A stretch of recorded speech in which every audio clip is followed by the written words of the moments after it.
Hey guys, welcome back to All Things Knives. It's your host Fletcher, and today we're going to do our 2-week carry and review of the Manix 2. So you heard that right, it's been 2 weeks already. I've carried the Manix 2, I only have 2 of them. I have this one in 20CV in the red G10, and Crewwear, and the purple G10, which I actually really like purple, so I actually really like this colorway. This is an amazing color. If they do a shaman in this, I'll buy like 5 of them. No cap. But let's get into our review. Let's start off with some weight measurements.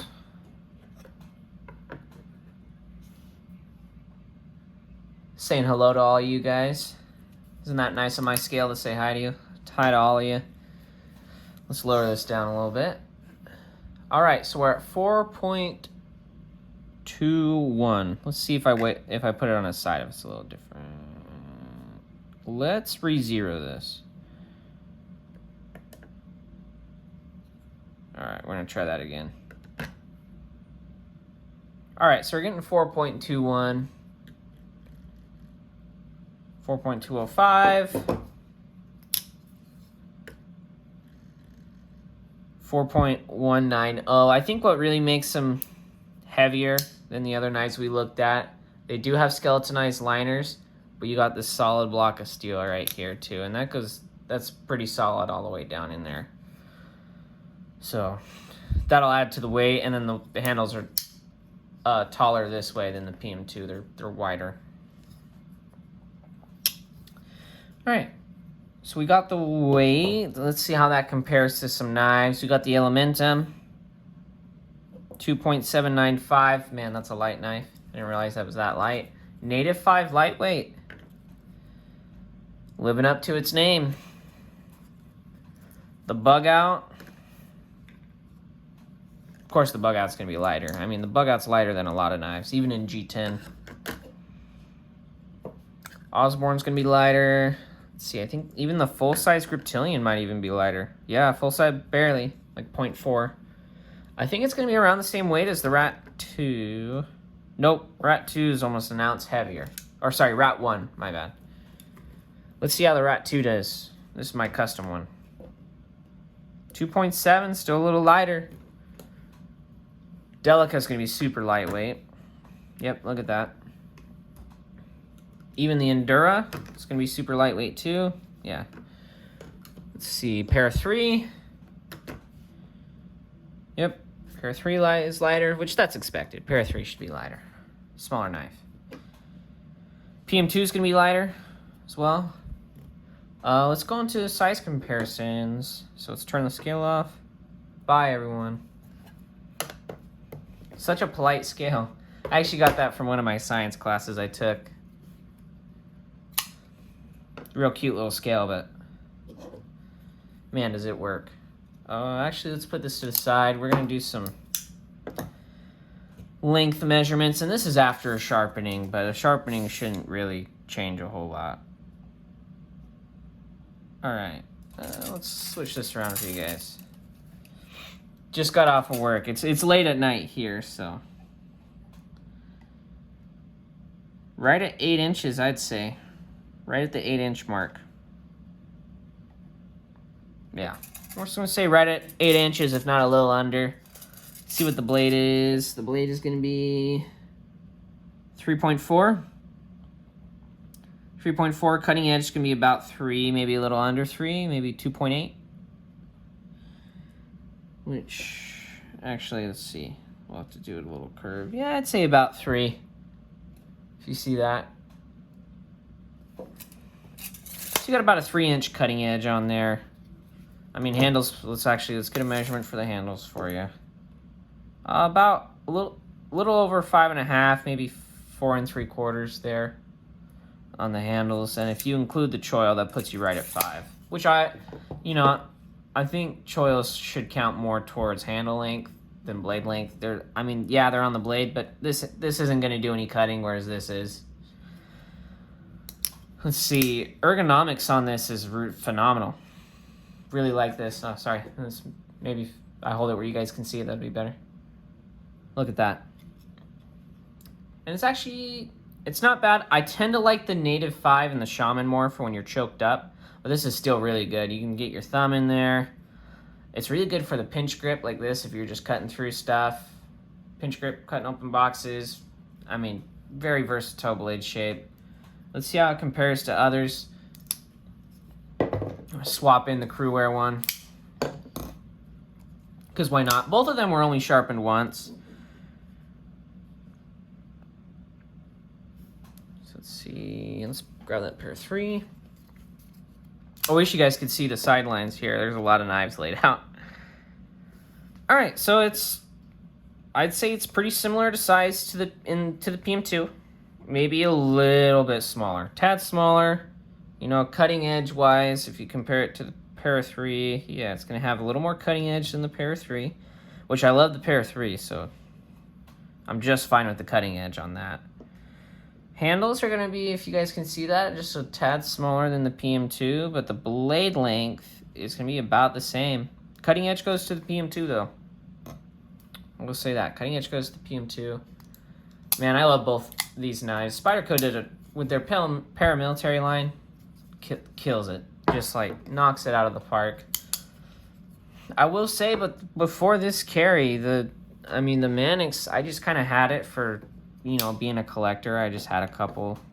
You know, I like Crewware, and 20 CV is better than S30V, you know, especially the way Spyderco heat treats it.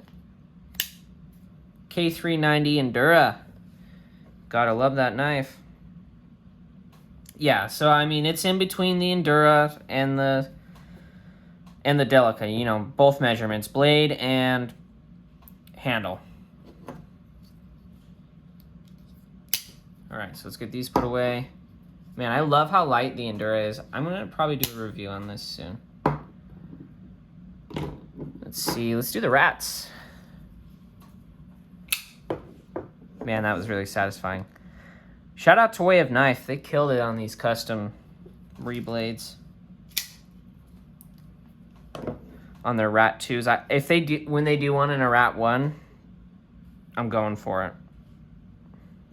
Yeah, so again, in between the two, handle-wise, blade length-wise, you know, I'm going to lay it over for you guys just so you can see. You know, cutting length obviously goes to the Rat 2. Oh, sorry, Rat 1.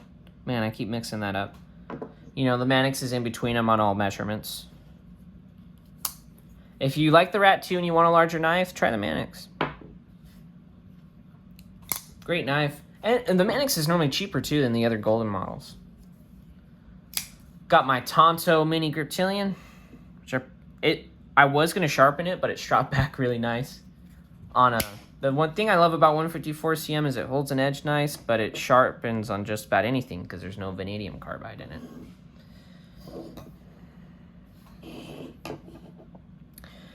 All right, so let's see. Griptilian, yep. It's kind of, again, in between them. It's actually pretty close in measurement to the Griptilian. I mean, you could honestly view this as a Spyderco Griptilian. The Manix 2. You could view it as a Spyderco Griptilian because you know, they both have a ambidextrous lock.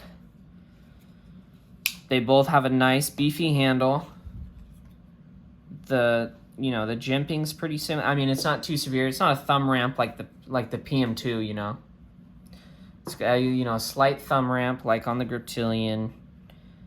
You know, this is more of a leaf shape than a drop point, you know, but the funny thing, the old Manix used to be in a saber grind like this. So, I mean, the parallels then.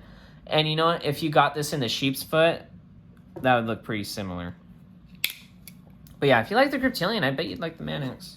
Let's see, we got our bug out. Man, I love the bug out. It just, probably if I could have only one knife. Sorry, you know what? I'll have to do if I could only have a 5 knives video. I'll have to we'll go through my entire collection and take out what I think I'd keep. So, it's definitely going to be larger than the bug out, handle-wise, if you see that. And blade length-wise, very similar. Cutting edge might actually go to the bug out. Actual cutting edge might go to the bug out. Handle goes to the Manix, so if you got larger hands, you like the Manix. cutting edge goes to the Osborne. The Osborne's, the whole blade is basically cutting edge on the Osborne. See, I wanted to throw a wild card in there, so let's do the Elementum. You know, a lot of people have Elementums even if you don't have a Spyderco. And the Native 5 Lightweight. Spy 27. Unboxed this one a little bit ago. All right. So it's going to be larger than either knife. Yeah. Even with the choil, the Manix is a tad larger handle-wise. Cutting edge goes to the Manix as well. Same thing on the Elementum. Yeah. Same thing on the Elementum. If you have either of these knives and you want a larger knife, Manix is a great option. Let's get into my thoughts on this knife.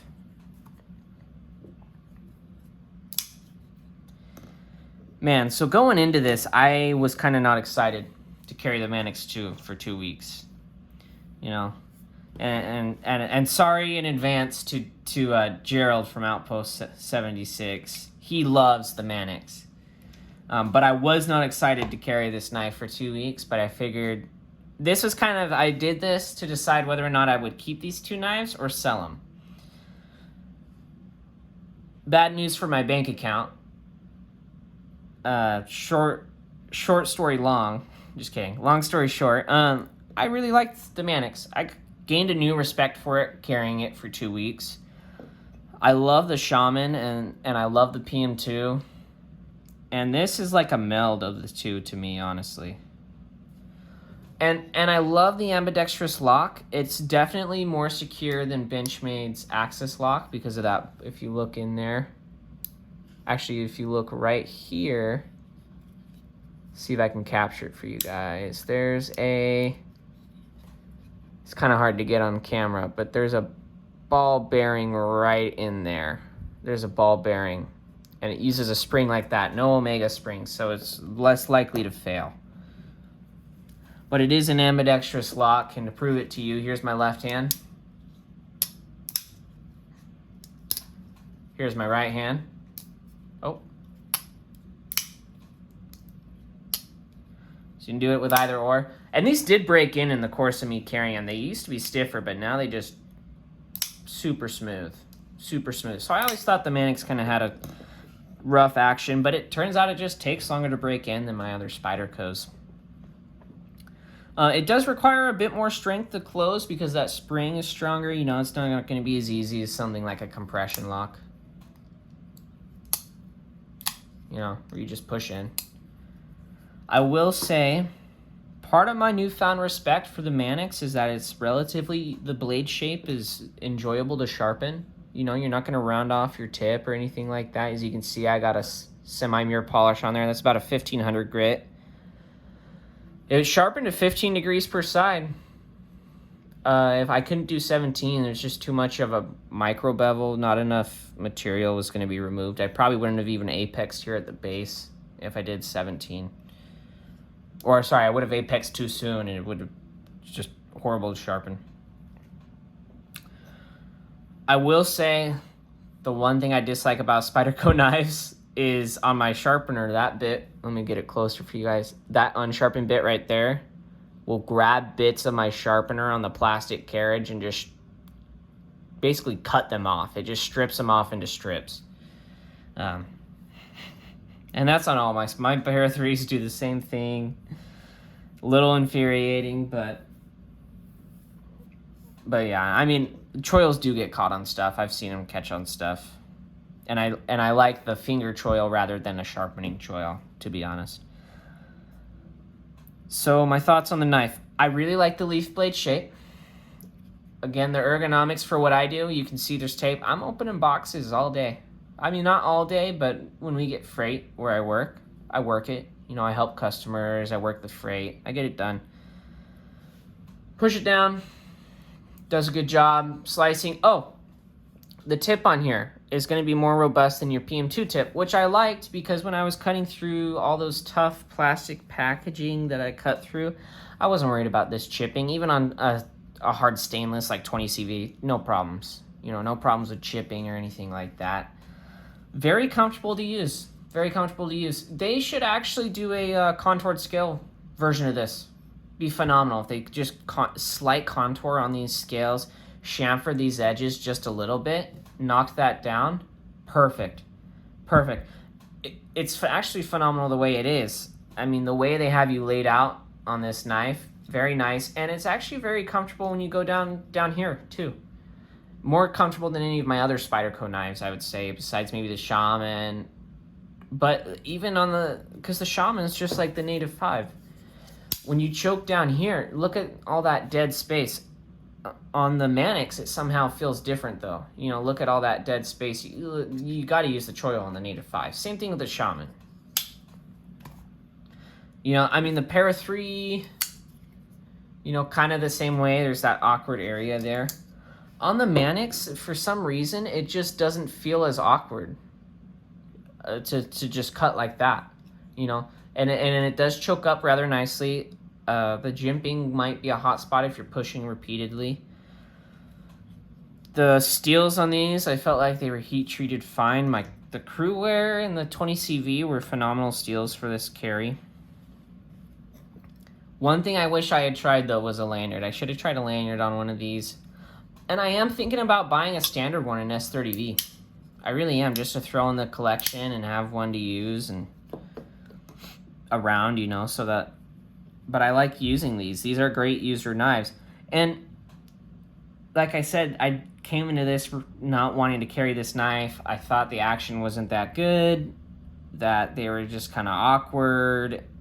I will say the pocket clip, the standard pocket clip on this is probably one of the best Spyderco ones placement-wise. Eric did a good job on that one. The ergonomics are great. It's one of the only Spyderco knives I feel that doesn't need a deep pocket, you know. I mean, I carry a lot of the paramilitary lines, so I always feel like the Spydercos need a deep carry, but they don't.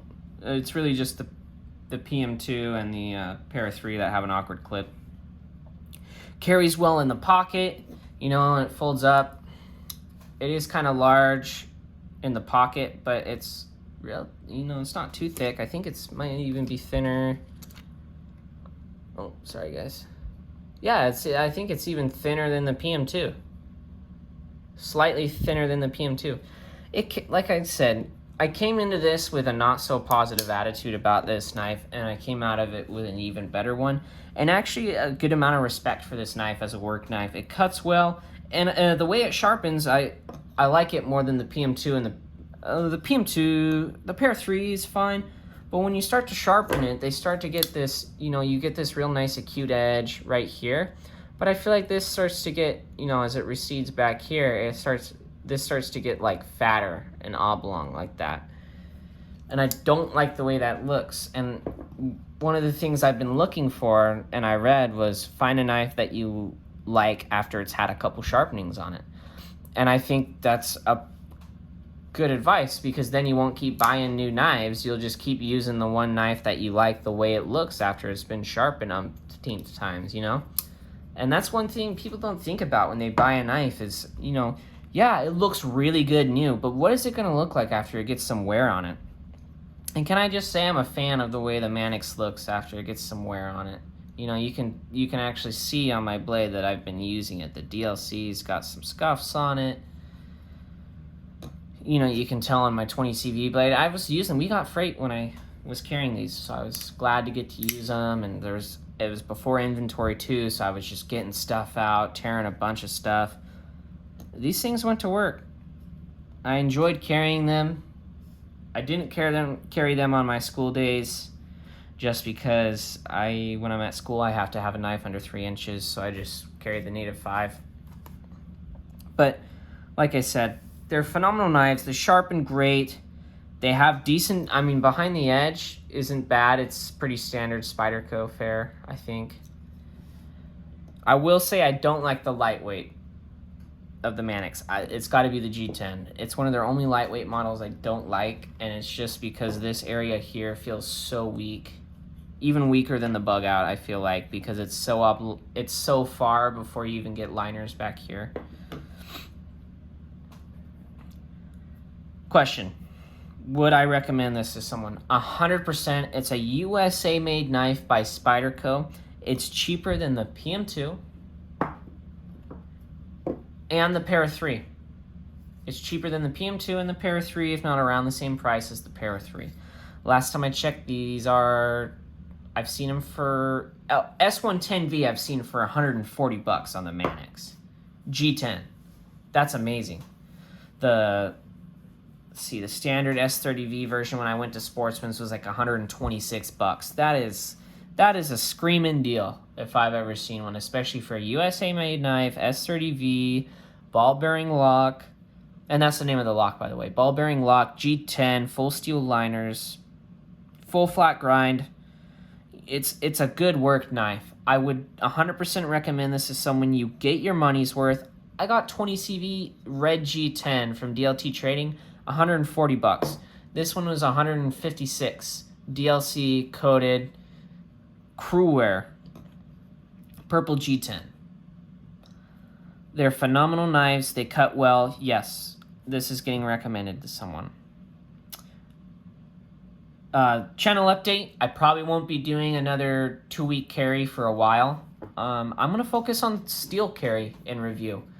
So I'm going to ask you guys to like, comment, share on this video below. But for your comment, please pick a steel that you would like to see reviewed. AUS 8, 20CV, D2, M390, K390, M4, Rex 45. I have one knife in Rex 45, but I will carry that knife. And S35 VN. Tell me what you would like to see, what steel would you like to see reviewed, and I will carry several different knives in the steels. I will say 154 CM I think would be a great first one to kick it off, since it's one of my favorite steels. I feel like, yeah, send what you guys would like to see, and we'll see what we choose for.